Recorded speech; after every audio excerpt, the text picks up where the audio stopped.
Bilginimizdek Vel Asr suresi özüne ait kısa fakat 3 ayetin terkip tapkan. Lekin bu 3 ayetin terkip tapkan bolsumu bu süre bizge lap emas, bütün insanlarga her devir, her makanda nicatlıkka erişadigan bir yolni, bir haritini, bir sistemini, bir menhejni sunudu. Seni man uruşqanlığın üçün emas, sen galbedin layık bolmagan bir xalq üçün uruşqanlığın üçün seni öldürmeli dep öldürmedi.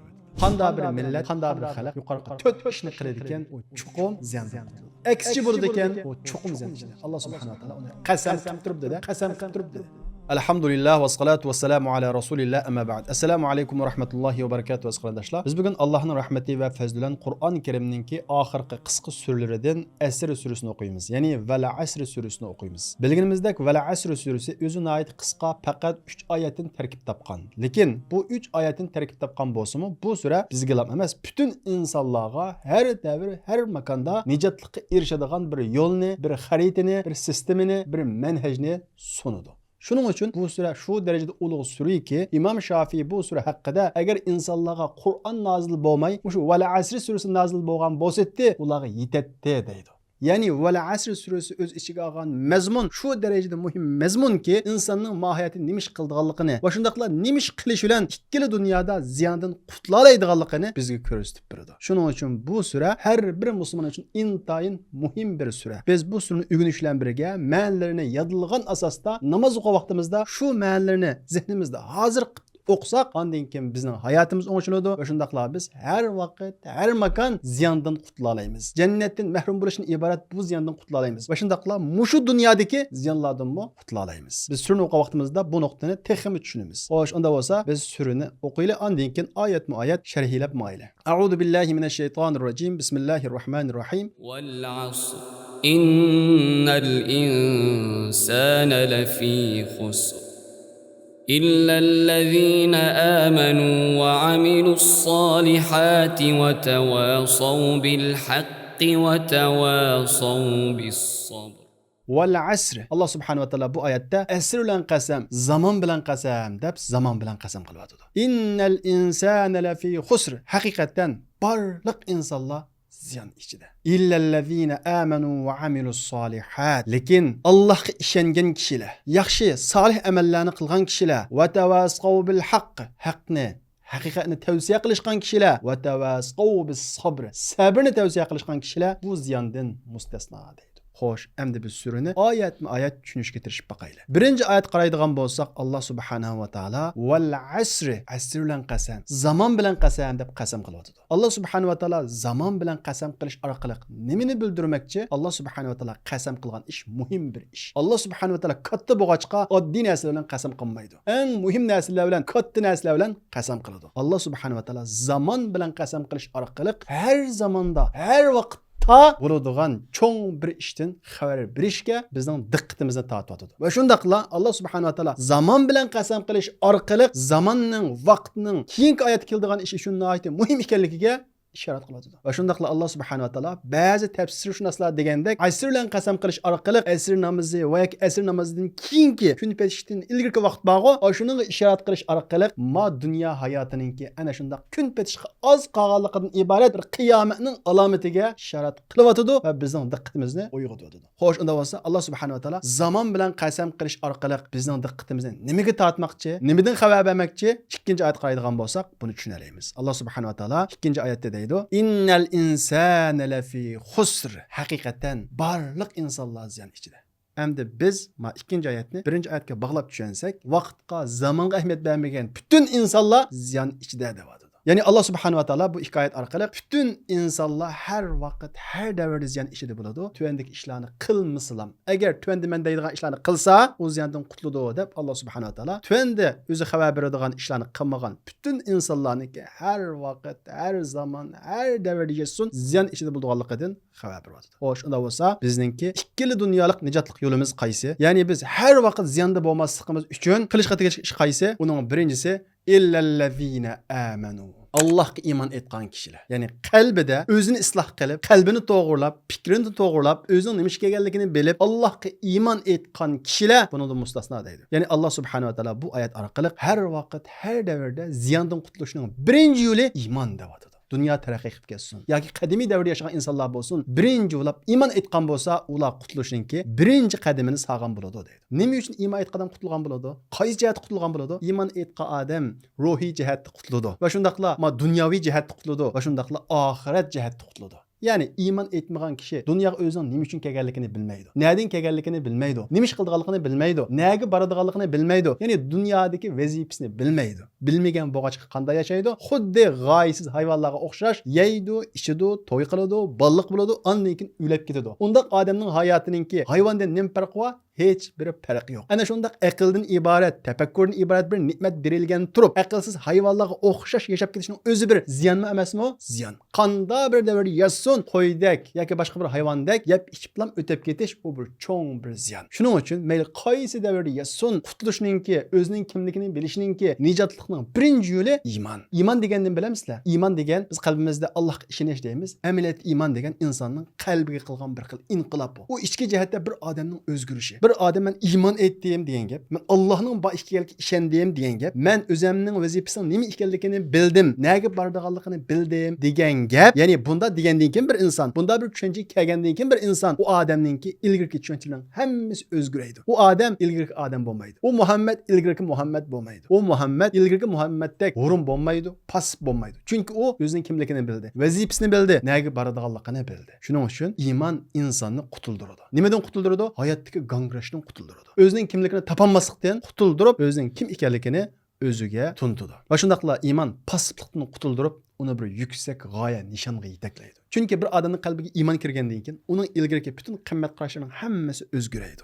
İman onun fikrininki, qimmat qarashlarınki qo'mondoniga aylanadi. O imanninki qo'mondonlik ostida ilgirki ishlarni qilmaydi. Başka bir ishlarni qiladi, yangi bir hayotga qadam qo'yadi, yangi bir tushuncha, yangi bir ko'z qarash bilan oldiga qarab qadam oladi. Va shundaqla iman insonga ajoyib bir kuch beradi. İlgiri hurum bo'lgan bo'lsa, pasib bo'lgan bo'lsa, bir odam iymon etgandan keyin u ajoyib bir kuch ko'taradi. Nima desanglar? Chunki iymon degan oddiy o'lib ketadigan ojiz maxluq bo'lgan insonni abadiy bo'lgan Allohga bog'laydi u. O'lib ketadigan men degan bir insonni abadiy hayotga boshlaydi u. Haqiqiy shunga ishonadi. Unda bo'lgan ekan, uning oldida bir to'saq asla ve asla turolmaydi. Bunun tesirini biz Resulullah'ın sahabelerine qarasak görelaymiz. Qarab bakadigan bolsak, Hazreti Bilal qaritellik kishi nayt aciz bir kishi idi. Ruhiy jihatda kishilangan bir kishi idi. Xo'jayinlari bo'yniga ag'amchini selib, Makkaning ko'chalarini kichik bolalarga tutqizib qo'ysa, kichik bolalar nega yetaklisa, shu yerga mangadigan darajada ruhiy jihatda ana shundaq bir kishining ichida edi. Ammo Bilalning qalbiga iymon kirgandan keyin u tirildi o. Özgerdi o. Başka bir adamga aylandı.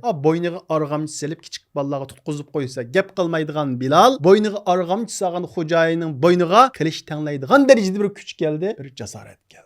Onundan başka Resulullah'ın sahabeleri qaraydigan bolsak, hammasının hayatida mana shundaq o'zgarishlarni ko'ramiz. Demak, iman degan ruh, iman degan kuch, iman degan o'zgarish, iman insonga o'zining ishonchisini, dadasining o'rni, yurtidagi o'rni, mansibi, pulisi, shuhratidan emas, bevosita Allohdan elishga undaydi. Unda bo'lgan ekan, unda bir inson keyiniga Allohni olgan, ya'ni Allohga tayangan inson bo'ladi-da, unda bir inson oldida hech kim turolmaydi. Sahobalardagi o'zgarishning sababi mana shu. Onundan başka haqiqiy iman insonni yalğız Allah bilan bağlash orqali, Allohdan başka bütün narsalardan üzüp, özü bilan boshqalarning hammasini bir o'rtaq inson ekanligini o'ziga tuntib, insonlar orasida o'rtaqlik tuyg'usini özünü berpa qiladi-da, hech kimning oldida bo'y egmaydi, hech kimga xo'sh demaydi. Chunki haqiqiy iymon etgan odam shunga ishonadi-ki, o insonmi Allohning bandasi, Allohning quli, menmi Allohning quli. Ikkilimiz Allohning oldida o'xshash, faqat taqvodorlik bilan, din uchun to'lagan badalimiz bilan hurmatlik bo'la olamiz deb, qanchalik cho'ng odam bo'lsin,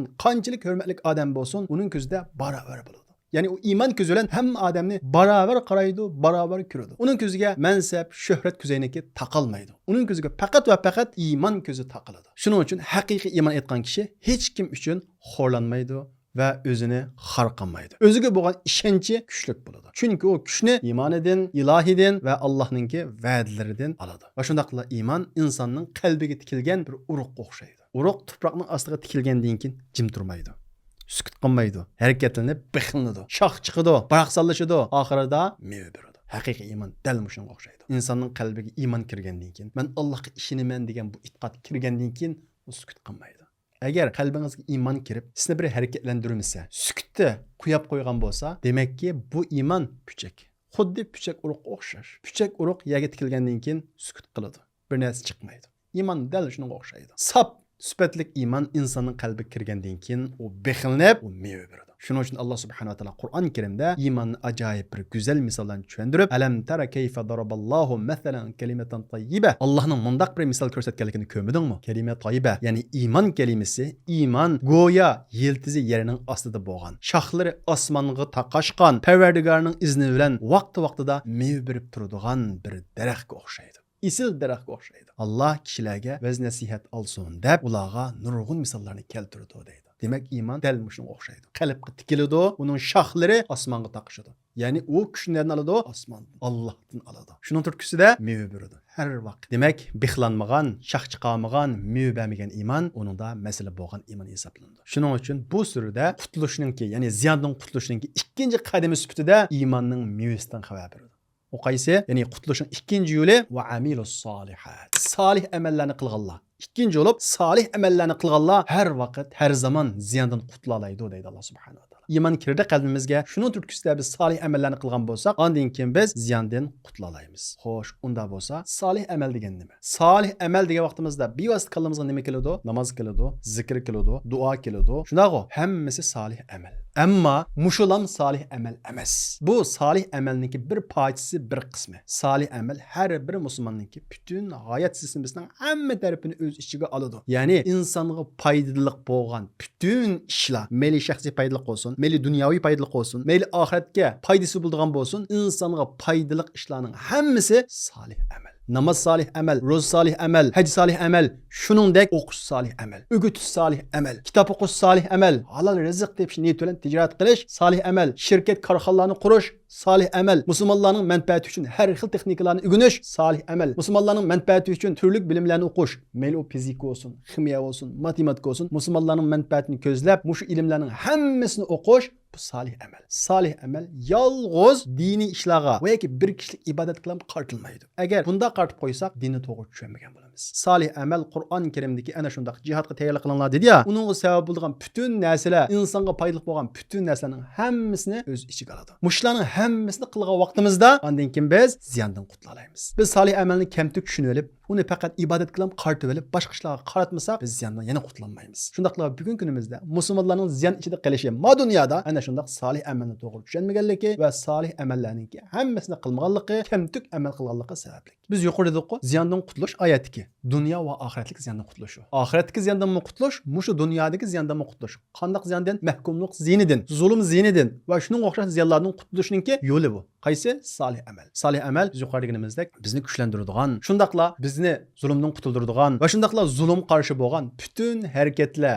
ma'arif, ya'ni musulmonlarga foydali bo'lgan bütün ishlarni o'z ichiga oladi. Nima uchun buning turi ko'p? Chunki insonning qila oladigan ishi iqtidori o'xshamaydi. Har bir odam o'zi qila oladigan bir salih amalni lozim tutish orqali o'zidan qutulishi kerak. Va shundaqla jamiyatda har bir odam ana shunday onglantirishga vaqtida ondan keyin biz dunyo va oxiratlik ziyondan qutula olamiz. Shunga biz salih amalni to'g'ri tushunishimiz kerak. Yana ba'zi qarindoshlarimiz xato tushunib oladi. Salih amal va eng afzal amal qaysi edi? Rasulullohning hayotiga qarab boqadigan bo'lsak, Rasulullohdan bu savol so'ralgan. Qarab boqadigan bo'lsak, Rasululloh o'xshamagan shaklda javob bergan. Ba'zi odamlarga eng afzal amal qaysi degan vaqtida jihad degan. Ba'zi odamlarga ota-onaga yaxshilik qilish degan. Ba'zi odamlarga nima degan? Ochiqni bos degan. Demak, har bir odamningki tuzishga tegishlik, qila oladigan, qilinmaydigan ish o'xshamaydi. Shuning uchun har bir odam qarta amalning fazilati o'xshamaydi. Kim qaysi ishni voyaga yetkazib qila olsa, ixlos bilan qila olsa, uning uchun u ish eng fazilatli amal. Islomda amalning cho'ng kichikligi niyatiga qarta bo'ladi. İxlos bilan o'lchinadi. Shundaqla islomda yetim amal yo'q. Ya'ni yetim ish yo'q. Har bir ish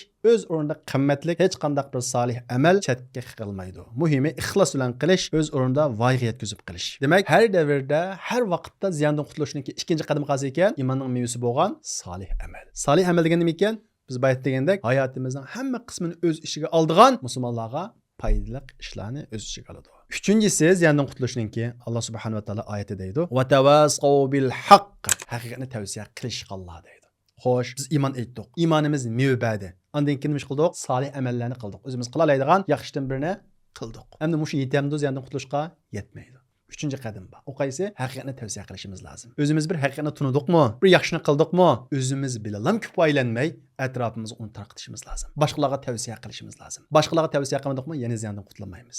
Demak, bu yerdan bir narsani ko'raymizki, islom ummatininki, musulmon xalqninki zulmdan qutulishi, o'rnidan turishi, uyg'onishi, ziyondan qutulishi uchun kollektiv harakatga o'tishimiz lozim. Va shundaqla bir kishilik ibodat bilan solih banda bo'lishlar yetmaydi. Chuqur muslih banda, ya'ni isloh qilguvchi banda bo'lishimiz kerak. O'zimiz bir kishilik bilan bo'lib kelsak, yana bo'lmaydi. Chunki islom diniga shaxsiy yakki shaklda amal qila olmaydi. Yakki shaklda amal qilsak, undan natija chiqmaydi. Natija chiqish uchun, ziyondan qutulish uchun chuqur bu kollektiv holatga o'tish kerak. Shuning uchun o'zimiz bir yaxshilik qilgan bo'lsak, atrofimizdagilarga tavsiya qilishimiz kerak. Haqiqatni tavsiya qilish degan shu. Qur'onning hukmlarini tavsiya qilish, Qur'ondagi amallarni tavsiya qilish, yaxshilarni tavsiya qilish, mana bu ziyondan qutulishning 3-qadami. Demak, o'zimiz yaxshi bo'lishlam yetmaydi. Chuqum bu yaxshilikni atrofga tavsiya qilishimiz lozim. Chunki biz yuqorida o'tganimizdek, amal solihning turi intayin ko'p. Siz bir ishni yaxshi qila olishingiz mumkin, ammo yana bir ishni yaxshi qila olmaysiz. Boshqalarga yaxshilikni tavsiya qilish orqali siz qilmagan ishni yana boshqalar qilish kerak. Shunda qilib islom bir mukammal holatda ijro qilinishi kerak, kishilar amal qilishi kerak. Ondan keyin biz ziyondan qutulalaymiz. Payg'ambarimiz Muhammad alayhisalom bu haqda vallazi nafsi biyadihi Alloh bilan qasamki,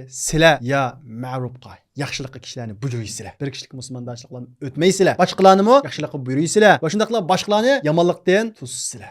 Yoki bu ishni qilmasanglar, Alloh subhanahu va taolo sizlarga shundaq bir azob avatudiki, ondan keyin sizlar Allohga duo qilasizlar, Alloh sizlarning duoinglarni ijobat qilmaydi deydi. Demak, duoning ijobati bo'lmasligining sababi mana shu. Haqiqatni bilib, amal qilib, ammo boshqaga tavsiya qilmaslik. O'zaro yaxshilikqa buyurib, yomonlikni tutadigan kollektiv ongning shakllanmasligi mana shundaq bizni duoyimizning ijobat bo'lishimizdan mahrum qo'ydi. Va shundaqla biz ziyondan qutulmaymiz. Ziyondan qutulishning yo'li mana shundaq kollektiv holda islohot harakatining bir parchasi bo'lishimiz kerak. Alloh subhanahu va taolo Qur'on Karimda "Va ma kana robbuka muhlikal qura bi zulmin va ahliha muslihun." Alloh subhanahu va taolo orasida muslihlar, islohot qilguvchilar bo'ladigan bir aholini, bir kanitni hargiz halok qilyotmaydi deydi. Ya'ni Alloh subhanahu va taolo ularni jazolamaydi deydi. Demak, islohotchining bo'lishi ana shundaq Allohning azobidan bizni to'sadi. Shuning uchun islohotchilarni asla va asla yomon ko'rishga bo'lmaydi. Islohotchilarni yomon ko'radigan bir jamiyat, u jamiyatningki Allohning azobiga loyiq bo'lganligidan darak beradi. Shundaqla bu ziyondan qutulishninki 3-yo'li. Biz 3-qadamni bosgandan keyin, ondan keyin biz ziyondan qutulishning 3-qadamini tamomlagan bo'lamiz. Yana bir narsaga diqqat qilishimiz kerak. Va tawasqaw bil haqq dedi. Bir odam emasa, o'zaro haqiqatni tavsiya qilish kerak. Men sizga bir haqiqatni tavsiya qilaman, siz menga bir haqiqatni tavsiya qilasiz. Ya'ni bu o'zaro bir hamkorlik bo'lishi kerak jamiyatda. 4-qadam bo'lsa, ziyondan qutulishninki va tawasqaw bis sabr.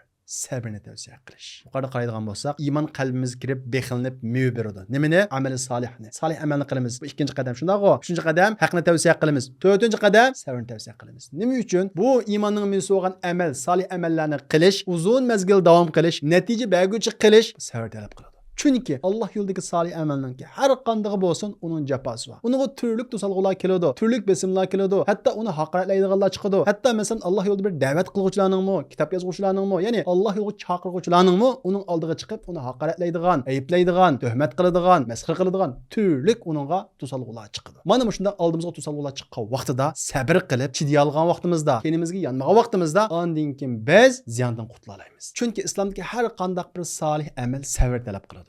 Sabr bo'lmasdan, chidamchanlik bo'lmasdan hech qanday bir solih amalni oyoqqa chiqarib olmaydi. Yana bir narsani tushunishimiz kerak. Bizni jannatdan iborat bu narsaga yetkazadigan, do'zax azobidan qutuldiradigan, dunyo va oxiratlik nijotlikka erishtiradigan, ziyondan qutuldiradigan narsani bilsanglar, izchil qilingan solih amal.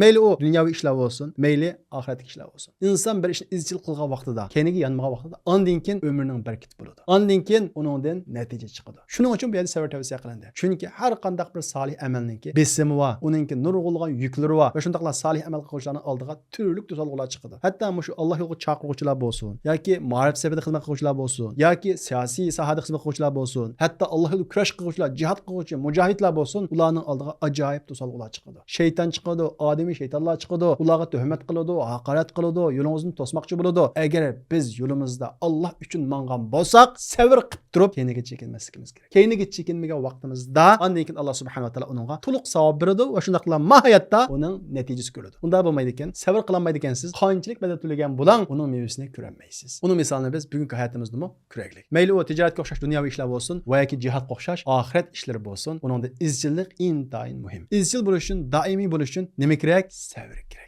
Ana shundaq Alloh yo'lidagi xizmatlarda keynimizga yanmasligimiz uchun sabr kerak. Endi bu sabrga qanday erishamiz? Va tawassaw bil haqqi va tawassaw bis sabr. Sabrni birsimizga tavsiya qilamiz. Alloh yo'lida ish qilayotganlarning keyniga gap qilmaymiz, balki ularga rag'bat beramiz. Ko'ngli mayuslangan vaqtida, umidsizlangan vaqtda tasalli berib, ularga ilhom beramiz, ularni chekinmaslikka rag'batlantiramiz. olmaymiz. Bu musulmon jamiyatiningki vazifasi. Qarab baqadigan bo'lsak, Alloh yo'lida xizmat qilganlar qilib ketavergan. Zulm uchun va yoki ummatni jaholatdan qutuldirish uchun xizmat qilganlar qilavergan. Boshqalarning qarisi yo'q. Hatto ularning keyingi gap qilib qo'ydigan bundaq ahvolda kelsak, biz ziyondan qutulmaymiz. Nimishqa desanglar, o'sha yaxshilarni qilayotgan, mayli ma'rifat sepida xizmat qilayotgan bo'lsin, mayli da'vat sepida, mayli jihad sepida, mayli siyosat sepida xizmat qilayotgan bo'lsin, bir inson charchaydi. Ba'zi mayuslanib qoladi, ba'zi umidsizlanib qoladi. Shunday vaqtda millat uning keyinida turib, boshqa musulmonlar uning keyin turib, uning ilhom berganda, tasalli bergan vaqtida ondan keyin o odam yo'lda davom qilalaydi. O millat qo'llamasa, millat keyinda turmasa, rag'batlantirmasa, u odamni keyinda turolmaydi. Bunda xalqmi ziyon tortadi. Buning tarixda bundaq bir misoli bor. Napoleon Misrga besib kirgan vaqtida Napoleon bilan tirkishgan danglik bir mujohid bor. İsmi nima? Muhammad Kerim ismli. Bu Muhammad Kerim Napoleonning qo'shinlari bilan nihoyat ig'ir urushdi. 3 oy atrofida partizanlik urush qildi. Napoleonning askarlari uni tutamay, eng oxirida tutib oldi. Tutib olgandan keyin Napoleon Batur dushmaniga amroq kishi ekan, chaqirib akilib, "Sen mening nurg'un askarlarimni o'ltirding. Seni o'ltirishga mening ko'zim qiymaydi. Chunki sen düşmenin bo'lsangmi, yaramliq bir inson. Sen xalqingga degan 10 ming oltin bersin, shuning badalgisini qo'yib o'tay" deydi. Muhammad Kerim nihoyat ishonch bilan xalqim meni qo'llaydi degan niyatda bozorga boradi.